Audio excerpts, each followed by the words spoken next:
ಭಾರತದ ಸಂವಿಧಾನ ಭಾರತದ ಪ್ರಜೆಗಳಾದ ನಾವು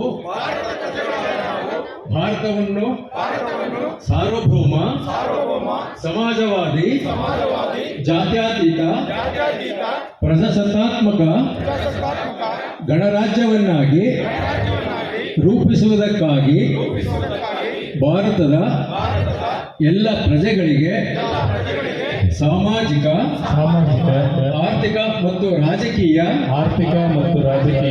ನ್ಯಾಯವನ್ನು ವಿಚಾರ ಅಭಿವ್ಯಕ್ತಿ ನಂಬಿಕೆ ಧರ್ಮ ಮತ್ತು ಉಪಾಸನೆಯ ಸ್ವಾತಂತ್ರ್ಯವನ್ನು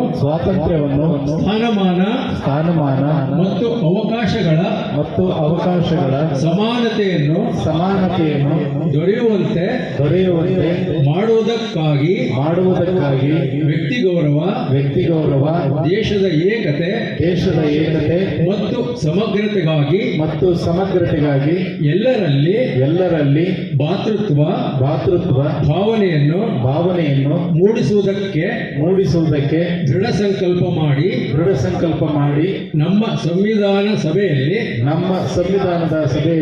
1940ನೇ ಇಸವಿ